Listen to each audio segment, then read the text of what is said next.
Alrighty, so it's time to do an example. So example 1, it says apartment rents. It says a reporter for a student newspaper is writing an article on the cost of off-campus housing.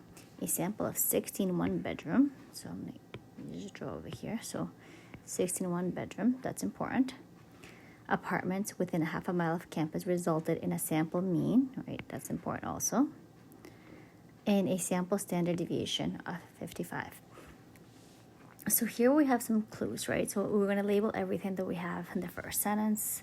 So so it tells us that n is 16, that the sample mean is $750, and the sample standard deviation means that we do not have population standard deviation, right?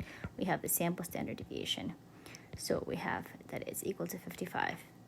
Now, let us provide, it is a 95% confidence interval, right? So that's what we want. That means that the confidence level is 95% for the population of one-bedroom apartments within. So we will assume the population to be normally distributed, okay? So that's good because we only have a sample of 16. So since it's normally distributed, then that's perfectly fine. So here's the information that we have. Now, if you remember, how do we find a confidence interval? To find a confidence interval when the population standard deviation is not known, it's very similar when the population is known. The formula is very similar. Now, what you're still going to have the mean, right? The sample mean plus or minus the margin of error. But in this case, since we don't have a z-score, we have a t alpha over 2 times the standard deviation of the sample over square root of n. So very similar. Now notice that we have the sample mean, we have s, we have n.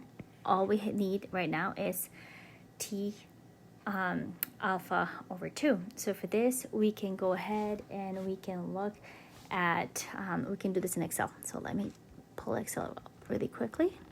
So Excel is right here. So we'll say,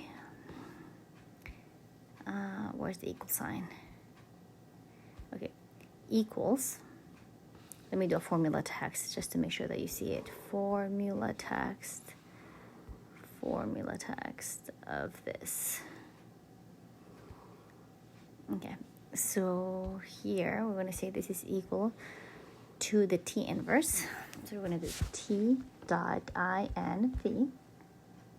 All right, if it's two-tail, if it's two-tail, you can use 5% here. If it's one-tail, you can use 2.5% with the other function. Two-tail just means that you adding both, like the alpha over 2 plus alpha over 2. So you add both tails. So 0.05 degrees of freedom. Remember the degrees of freedom was 15 because we have 16 minus 1. So that gives us that the standard deviation, the t-score is 2.131, okay? So I am going to go back right here. So something else that it was not given to you, but it's implied that you know how to find is the degrees of freedom. N minus 1, which is 16 minus 1, which gives us 15. Okay, so we found the t-score, so the t alpha over 2 is equal to 2.131. Okay, so now we can plug everything in. If we plug everything in, we have 750 plus or minus 2.131 times 55 over the square root of 16. This gives us 750 plus or minus 29.30. So our confidence interval is 720.70 to $779.30. Okay, but the interpretation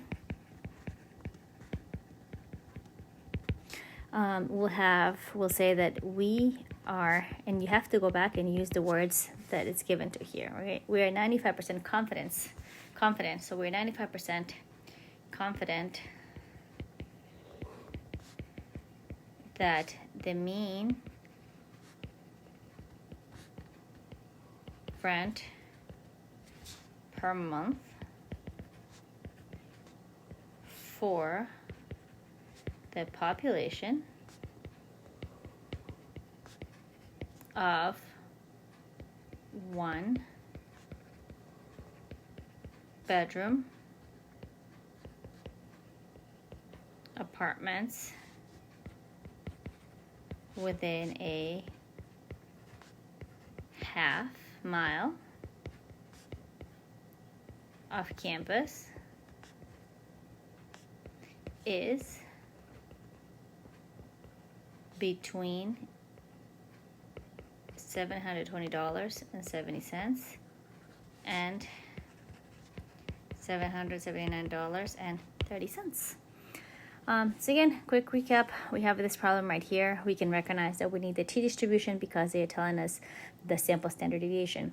A problem like this could also be given to you, like you can have a data set, right? But the data, it's a sample set, it's not a population. So therefore, if the population standard deviation is not given to you, if you have to calculate it from the sample, then you can use the t-distribution, okay? I hope that this was helpful.